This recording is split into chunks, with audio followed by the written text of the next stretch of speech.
శ్రీ మహాగణాధిపతయే నమః శ్రీ మహాసరస్వత్యై నమః శ్రీ గురుభ్యో నమః హరి ఓం. మనం ఇంట్లో కూర్చొని చక్కగా పంచాంగం చేత్తో పట్టుకొని మంచి సమయాన్ని తెలుసుకోవడం ఎలా అనేటువంటి కార్యక్రమంలో భాగంగా మనం ఏ వారము రోజున ఎలాంటి సమయంలో పనిని ప్రారంభిస్తే మనకు యోగం కలుగుతుంది అనేటువంటి దాని గురించి మనం తెలుసుకున్నాం. అదే రకంగా ఏ వారాలలో మనం ఏ దిక్కుకు ప్రయాణం చేస్తే ఏ నక్షత్రము రోజున ప్రయాణము చేస్తే మనకు అనుకున్న పనులు సకాలంలో నెరవేరుతాయి అనేటువంటి దాని గురించి మనం ముఖ్యంగా తెలుసుకుందాం. సహజంగా మనకు 4 దిక్కులు ఉంటాయి: తూర్పు, పడమర, దక్షిణము, ఉత్తరము. ఈ 4 దిక్కులలో ఏ దిశకు ప్రయాణం చేస్తే మనకు ఏ రోజున చక్కటి ఫలితం కలుగుతుంది. సహజంగా ఇప్పుడు మనం వారాల గురించి తెలుసుకున్నాం. ఆ వారంలో ఎలాంటి దిక్కుకు ప్రయాణం చేస్తే యోగం వస్తుంది అనేటువంటి దాని గురించి మనం తెలుసుకుందాం.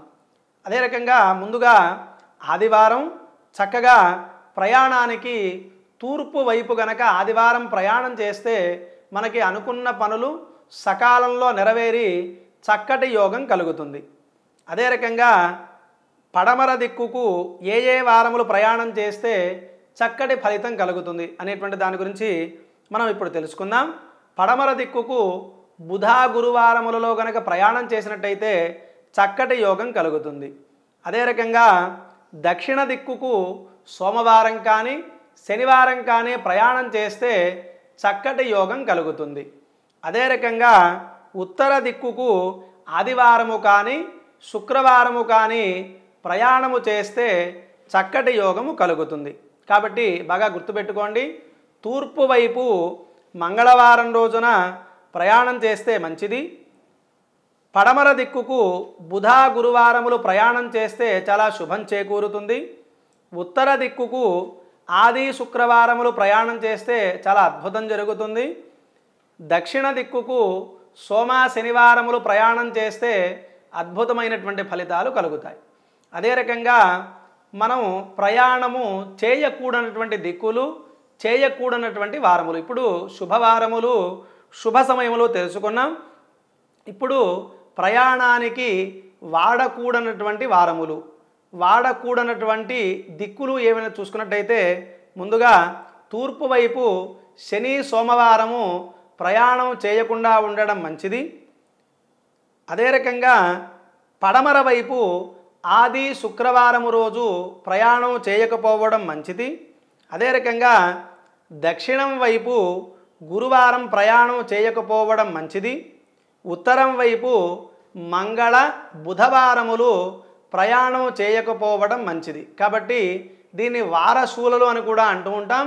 అటువంటి వారాల్లో ప్రయాణాన్ని మనం అనుకున్నటువంటి పనులని ఆ దిక్కుకు కాకుండా వేరే దిక్కుకు కనుక చేసుకున్నట్టయితే చక్కటి యోగం కలుగుతుంది.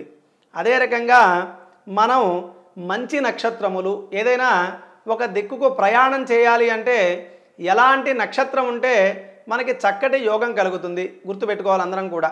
ముందుగా మంచి నక్షత్రములు ప్రయాణానికి అశ్విని నక్షత్రము, రోహిణి నక్షత్రము, మృగశిర నక్షత్రము, పునర్వసు నక్షత్రము, పుష్యమి నక్షత్రము, మఖా నక్షత్రము, హస్తా నక్షత్రము, అనురాధ నక్షత్రము, మూలా నక్షత్రము, శ్రవణ నక్షత్రము, ధనిష్ఠా నక్షత్రము, రేవతి నక్షత్రము. ఈ నక్షత్రములు మాత్రమే ప్రయాణానికి చక్కటి శుభాన్ని చేకూరుస్తాయి. మిగతా నక్షత్రాలు ప్రయాణానికి అంత మంచిది కాదు. తరువాత ప్రయాణానికి మంచి తిథులు అంటాం.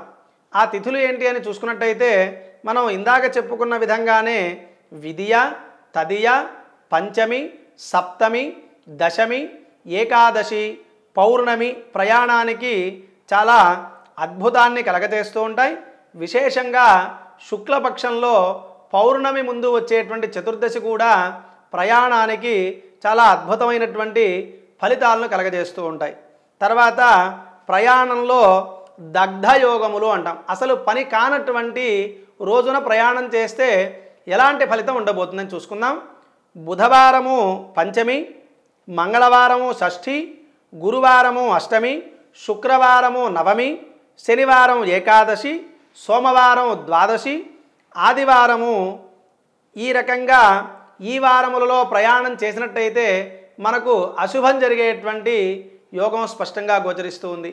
కాబట్టి వీటిని అనుసరించి ప్రయాణం చేయడం మంచిది, శుభం.